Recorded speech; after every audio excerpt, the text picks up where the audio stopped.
"Hi, Francis, I'm home," my wife called out cheerfully from the doorstep as she came back from the office. We both work at the same university. She's in the property management department, and I'm in the physics department. I was in the kitchen, so I replied without much enthusiasm, "What are you doing home so early?" When she saw my suitcases by the garage door, she turned her head to look at me, looking a bit confused. "What's going on?" she asked. "Are you going somewhere? You've got a lot of luggage for a last-minute conference." She tried to joke around, but I just kept shrugging my shoulders. I've been lecturing on quantum mechanics for a while now. I've never actually brought my work home before.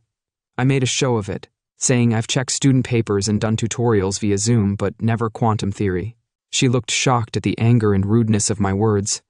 "Look, I don't know what you mean or why you're using such language. Quantum mechanics has to do with everything." I gave her a look of feigned horror. "What does it have to do with anything?" I repeated. "It has everything to do with anything. Quantum mechanics literally explains how everything works, from your cell phone to your body and everything in the world. Remember when I explained Schrödinger's cat paradox to you?" The cat paradox took her by surprise. She hesitated for a moment, trying to recall what I had explained to her. Then she answered, "Yeah, I think it was something about a cat inside a box. Since you can't interact with the cat, you have to make assumptions about whether it's alive or dead in there. So in terms of physics, you're saying he's both to a greater or lesser extent until you open the box and find out, or to a lesser extent until you open the box and find out." I praised her, saying we call this strange state superposition, and what is quantum entanglement? She pressed her lips together and shook her head. "I remember you mentioned it when I asked about quantum computers, but I'd forgotten what it was about. Anyway, it didn't make sense to me. Look, why are we talking about this now? What does all this have to do with? This is about your luggage." I leaned back in my chair, making an inviting gesture to the one on the opposite side of the table. She came over and sat across from me in my lab. I said, "We have a device that creates entangled electrons in a state of superposition. Both electrons can be in either of two states or even both at the same time. But as soon as we start testing one of them too, once we determine the state of one electron, the other one instantly loses its superposition. Measuring state A affects state B. Even now, I found this clarification amusing and couldn't help but smile. Einstein called it spooky action at a distance. Carol, my wife, just stared at me blankly, probably puzzled as to why I was ranting about these complex and incomprehensible matters to her. She reminded me, "Losing." I said, "Patience, I'm just getting there."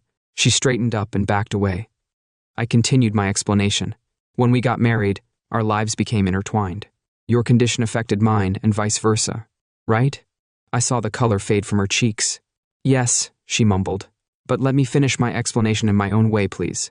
I interrupted her. She leaned back in her chair. Her chair looked pretty unhappy. I, however, continued serenely.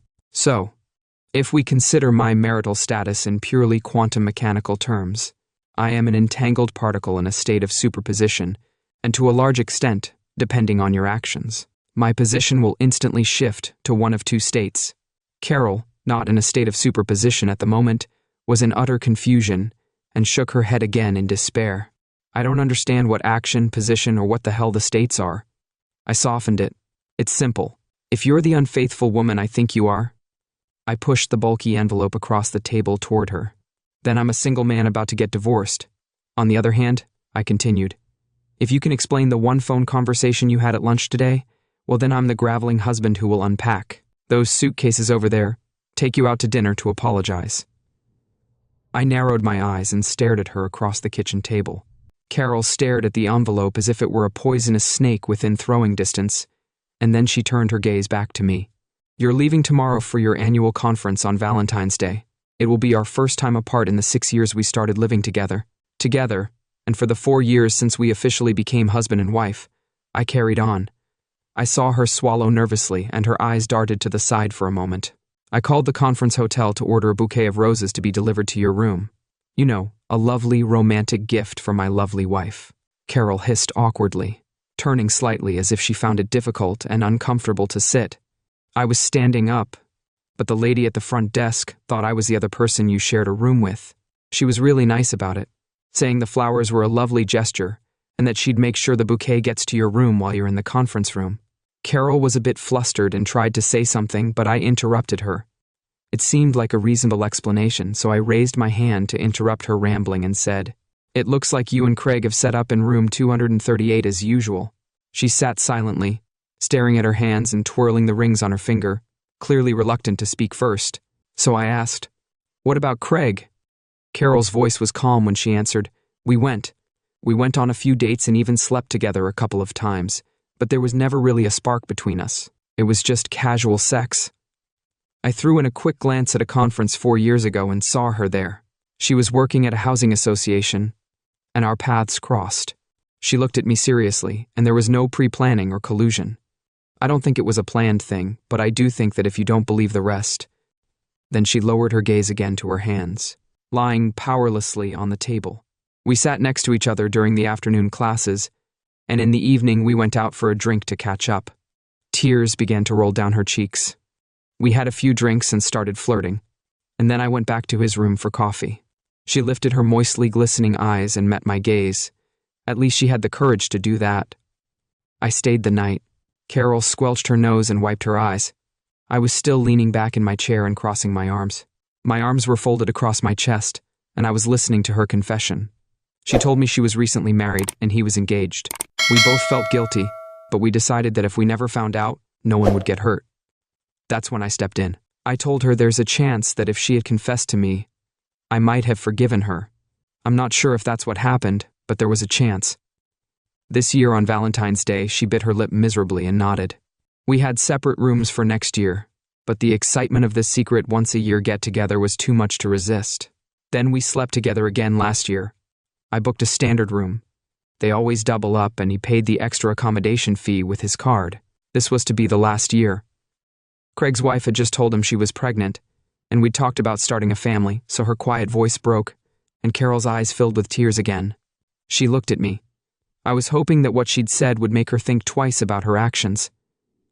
I was about to confront her when her phone rang. She reached into her bag to cancel the call, but then saw who was trying to contact her. It was Craig. Her eyes widened in surprise. "It's Craig," she said, sniffing. "It's Craig," she repeated, sniffling. "He knows not to call me when I'm home," she explained. "What we did with him was only at the conference, and we never made fun of you or his wife. It was just meaningless sex. We never called each other," she repeated, with a hint of annoyance. "He's trying to warn you about what I already know about you," I suggested. "But how would he know?" she asked, her breath catching as the realization hit her. "You did. You told his wife," she whispered in horror before she could hit the cancel button. I nodded affirmatively. "Jenna and I had a long chat this afternoon. It seems that starting a family was going to mean the end of his little adventures on the side. My information was the last straw for her. In fact, when we spoke, she was talking about ending the relationship. Jenna has no intention of becoming a single mom." "How did you find out?" she asked quietly, in a simple, straightforward way. I told the receptionist that I planned to order champagne for my table, given that it would be Valentine's Day. I wasn't sure which card to charge for the surprise. I was offered a choice, a corporate card in your name or the name of a Mr. Dutton. I told them I would make a decision later and hung up, searching for more information. I quickly found the online list of conference delegates by last name. Then, I checked Craig Dutton's Facebook profile and saw that he was at the same university as you and at the same time as you. I was sure I had found him. I immediately texted Jenna, who called me back. We shared the news. Our misery Carol's phone rang again. She looked at me questioningly. "Come on," I said, grinning. "Give it a go." She pressed over and, with a quick glance in my direction, put the phone on speaker. "What do you want, Craig?" she asked in a colorless, almost tired voice. "You know we don't do that. It's an emergency." Cass's voice came from the receiver. The receiver rang while Carol cringed when she heard him call her a nickname she hated. His speaker-enhanced spy whisper echoed through our kitchen. "Jenna knows about our arrangement. She even mentioned your husband by name, but I don't understand how she could know about it." Carol arched her eyebrows in anguish, glaring at me to come to her. She sighed, glumly. How could he possibly know? He demanded details. Could we come up with an explanation that they could swallow? I highly doubt it. My wife hummed, considering what I just told him. She said, "Carol." I watched as I started typing a message on my phone. In fact, she carried on rather shrewdly. I'm pretty sure he's texting Jenna right now with the latest news. He suddenly shouted into the phone, throwing away his caution and conspiratorial tone. He demanded that she confess to him. She just shrugged, even though her lover couldn't see her.